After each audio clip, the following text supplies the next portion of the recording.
Bon, on l'aborde de manière sereine. Après, c'est une autre compétition, c'est tout simplement un autre match. Donc, on a la chance de pouvoir jouer 3 jours après, enfin 4 jours après avoir perdu contre Paris. Voilà, on a fait le bilan de ce match-là et très vite, on s'est projeté sur Madrid. Donc, après, on va se servir de ce qu'on n'a pas très bien fait contre Paris pour modifier les comportements individuels ou collectifs. Mais voilà, après, on a la chance de pouvoir jouer ce match-là. Il faut, comme je viens de le dire aux joueuses, il faut faire en sorte que à la fin de ce match, on soit en capacité de pouvoir lutter pour se qualifier pour le deuxième match. Donc voilà, c'est un match important. On en a joué quelques-uns depuis quelques années, même si toutes les joueuses ne les ont pas joués. On aborde le match avec sérénité. Voilà, on a autant de chances que Madrid de passer.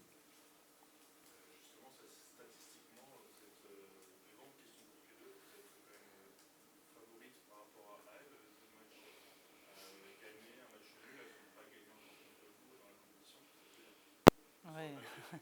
Sur le papier, oui, si on regarde juste ça, oui, mais favorites, je sais pas, elles ont fini plus haut que nous euh, dans le classement. Donc après, c'est vrai que les confrontations qu'on a jouées contre sont plutôt en notre faveur, mais justement, je pense qu'ils vont se servir aussi de ça pour se motiver. Et nous, voilà, je pense que chaque match est différent. C'est à nous d'écrire l'histoire de cette saison. On les a déjà joués en poule. On sait à quoi s'attendre. C'est une équipe avec beaucoup d'individualité, mais aussi un bon collectif. Elles ont joué dernièrement contre Barcelone, elles ont perdu, mais à chaque fois, c'est des prestations très serrées qui se jouent à quelques détails. Donc voilà, je dirais pas qu'on a toutes les cartes en main, mais on sait à quoi s'attendre. Donc voilà, j'espère que, en tout cas, je souhaite que l'équipe réponde présente et qu'on soit capable de jouer sur le deuxième match notre qualif. C'est toujours la même question que je pose. Oui, bah, comme la coach l'a dit, c'est vrai que justement, il faut pas tomber dans ce piège-là de se dire on est en faveur sur les confrontations précédentes. On sait que là, c'est 2 nouveaux matchs qu'on a la chance de pouvoir disputer. Et on sait que dans le foot, ça va vite et chaque match est différent des autres. Donc, effectivement, on va se servir de ce qu'on a fait précédemment pour bien aborder ce match-là. Mais on sait aussi qu'elles, justement, elles vont aussi s'attendre à une belle confrontation. Donc, ce sera à nous de répondre présente et d'être dans ce qu'on sait faire et dans notre projet de jeu. Bonjour, Sandrine, donc Clara, si je Bonjour. prépare pour l'équipe. Sandrine, est-ce que tu peux nous faire un petit point sur ton groupe? Est-ce que tout le monde est dispo pour ce match? Et tu parlais de ce que vous n'avez pas bien fait contre le PSG. Est-ce que tu peux détailler un petit peu ce que tu voudrais voir améliorer ce match-ci? Le point sur mon groupe, pour l'instant, je déplore juste. Bon, je vais pas le. Vous étiez là en tout cas sur les 15 premières minutes. Déjà, Davis n'est pas là. Elle a un décès dans sa famille, donc on l'a autorisée à rentrer aux États-Unis. Ensuite, tout le monde est disponible. À part Kenza Roche Dufour et évidemment les blessés qu'on a depuis longtemps. Mais sinon, toutes les joueuses sont aptes et dispo. Après, ce que j'aimerais en tout cas voir de différent dans l'équipe, je ne vais pas tout dévoiler, mais je souhaite qu'on soit capable de répondre à un défi athlétique imposé par l'adversaire et qu'on soit capable, sur le plan technico-tactique, de répondre à ces problématiques-là. On a eu des difficultés à jouer sous pression face à PSG. Et voilà, elles n'ont pas eu non plus énormément d'occasions, mais nous ont imposé quelque chose qu'on n'a pas forcément réussi à on n'a pas, enfin voilà, on n'a pas trouvé les solutions pour répondre aux défis athlétiques. Et après, elles ont été très efficaces et très réalistes parce qu'elles marquent quasiment sur leur première occasion. Et un coup franc, un penalty, une mésentente de notre part. Après, nous ont poussé à faire ces erreurs-là. Donc voilà, j'espère qu'on va en tout cas se reprendre. Il y a, comme je l'avais dit avant de jouer contre PSG, c'est une top équipe. Malgré tous les résultats qu'elles ont eus, moi je reste persuadé que c'est une équipe qui avait sa place pour jouer pour les quarts de finale de la Ligue des Champions. Donc voilà, on n'est pas non plus surpris de ce qu'elles sont capables de faire. Donc voilà, après, la vérité d'un match, c'est pas celle de demain, c'est un autre adversaire avec d'autres problématiques qu'elles vont nous poser avec des joueuses de niveau international et de classe mondiale aussi. Bonjour, j'ai Lucas du MaxSpace. J'ai une question juste pour Sandrine. Et samedi, on était là face au Paris Saint-Germain. On a vu, voilà, comme vous l'avez dit, au niveau des physiques, vraiment les tactiques, c'était un peu plus compliqué pour vous. Est-ce que demain, potentiellement, on pourrait avoir des modifications déjà au niveau du jeu? Et comptez-vous jouer un jeu de transition ou plutôt un jeu de possession face à cette équipe du Real Madrid? L'objectif, c'est le rapport de force. Il impose des fois des choses. PSG nous ont laissé le ballon et nous ont contré. On a eu la possession, mais elle a été très stérile. Et elles ont été très efficaces sur leur phase de transition. Après, Madrid, c'est un peu différent. Peut-être qu'ils nous laisseront la balle, je ne sais pas. Après des modifications, je ne vais pas réinventer mon équipe en 2 jours. Mon équipe, elle a un style de jeu. Je le prône depuis plusieurs années. J'essaye de faire travailler mon équipe pour qu'on ait la possession, pour qu'on essaye d'imposer quelque chose à l'adversaire. Après, je pense que sur le plan technico-tactique, le week-end passé, on n'a pas été mis en difficulté. On n'a surtout pas su répondre aux défis athlétiques qu'elles nous ont posés. Et elles ont mis beaucoup d'intensité dans les courses et dans les duels. Voilà, il faut arriver à résoudre ces problèmes-là de manière individuelle, mais aussi de manière collective, en faisant circuler plus vite le ballon, en étant juste sur la première touche, en essayant d'éliminer la première ligne de pression, soit par la passe, soit par de la percussion, ce qu'on n'a pas réussi à faire.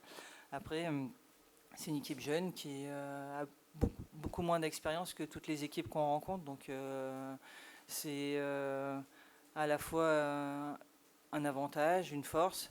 Et de temps en temps, c'est aussi ce qu'il faut qu'on travaille. Donc, je n'ai pas inventé du vécu et de l'expérience aux joueuses qui ont 20 ans. Maintenant, voilà, on fait avec. Et voilà, j'aime ce que propose mon équipe, même si on a perdu. Après, je sais aussi être réaliste et objectif sur les qualités des joueuses que j'ai. On va essayer de répondre collectivement aux problèmes que le Real de Madrid va nous poser.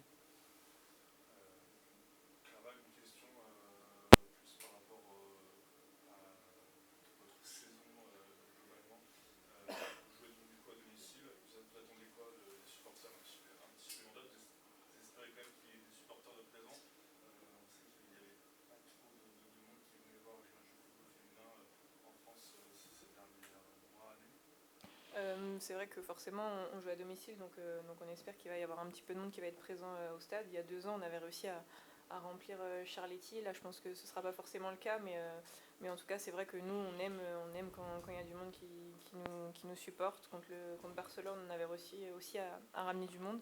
Mais en tout cas, on espère que les supporters qui seront présents demain donneront de la voix et nous aideront à pousser. Et ouais, l'objectif du match de demain, c'est vraiment de rester dans la course pour avoir toutes nos chances après au match retour.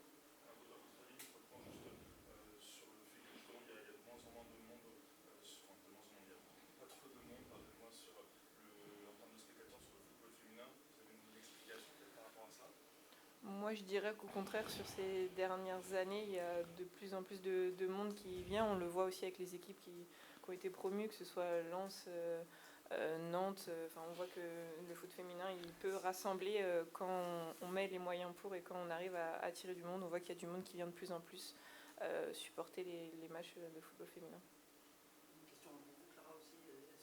C'est pour jouer ce genre de gros match demain que vous allez prolonger au Paris FC. Est-ce qu'il y a une excitation particulière pour vous personnellement et sur un plan collectif avant ce grand match?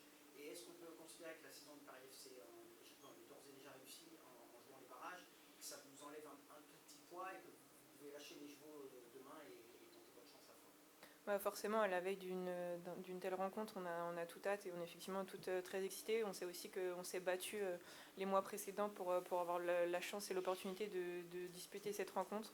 On avait pour objectif de faire partie des 12 meilleures équipes européennes. C'est ce qu'on a réussi à faire.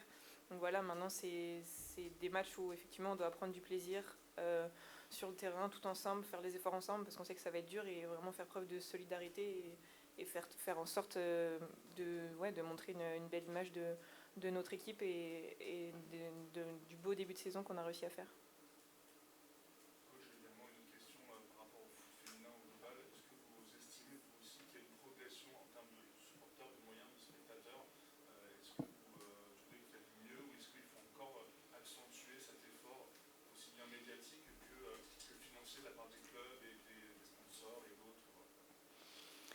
Euh, Moi, je trouve qu'il y a une évolution. Après, force est de constater que les clubs qui performent, ou en tout cas qui attirent du monde, ont des services dédiés à la section féminine ou sur l'équipe féminine. Je vais prendre chez nous un club comme Nantes. Ils font beaucoup de communication.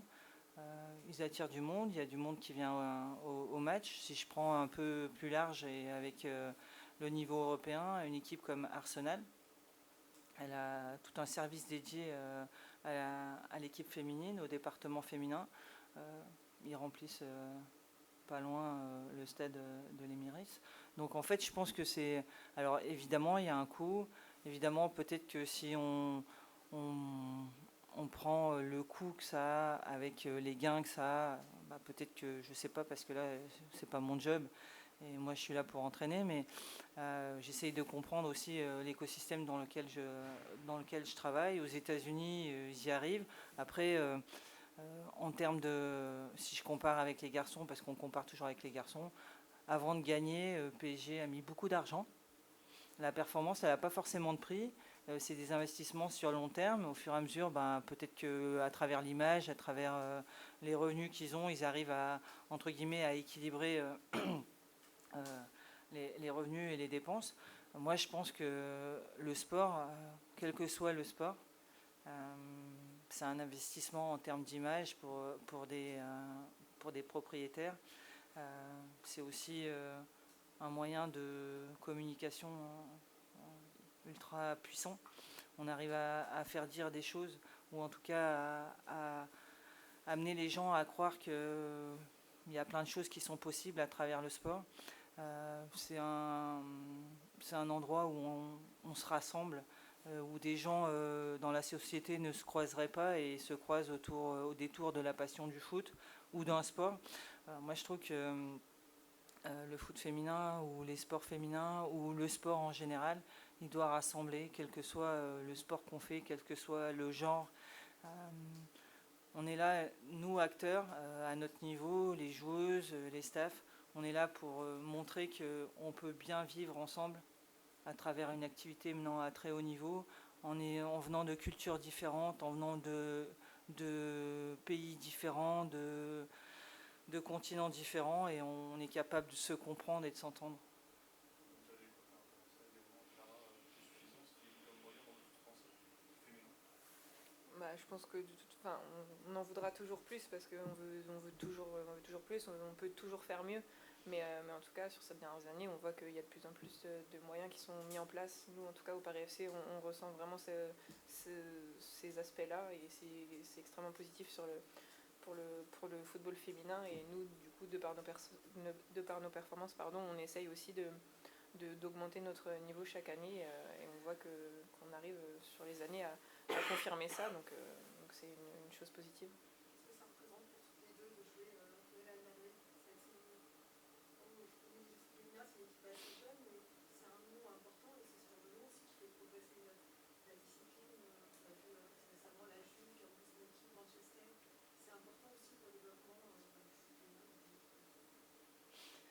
Le Real de Madrid, ça parle à tout le monde, je pense. Enfin, il n'y a pas de... Sans équivoque, si vous demandez à quelques joueuses, j'ai une costaricienne, je pense Real de Madrid, elle connaît, elle peut vous dire tous les noms des joueurs. Donc évidemment, quand vous rencontrez ce club-là, du côté féminin, on s'attend à ce que ce soit un gros club. D'ailleurs, ils ont monté la structure il y a pas très... Enfin, ouais, il y a quand même un petit moment maintenant, mais là, ils ont attiré très vite des joueuses internationales. Une joueuse comme Caicedo, voilà, c'est un phénomène à l'international. Ils l'ont attiré et voilà, c'est un projet important dans les acteurs du foot féminin européen. Et voilà, il y a des clubs, c'est comme si vous dites le Barça, comme Arsenal, Manchester United, maintenant Manchester City, même chez les filles. Enfin voilà, c'est des grosses équipes. Le Bayern de Munich, enfin ça parle à tout le monde, je pense. C'est reconnu de partout dans le monde, même aux États-Unis. Le Real de Madrid, d'ailleurs, ils font des tournées dans tous ces pays-là. Donc à un moment, c'est que voilà, ils attirent. Ils ont un passé, ils ont une histoire, ils sont ultra performants. Ils ont 15 ou 16 Ligues des Champions, je sais plus, tellement ils en ont. Voilà, donc ça parle à tout le monde et ça fait rêver tout le monde.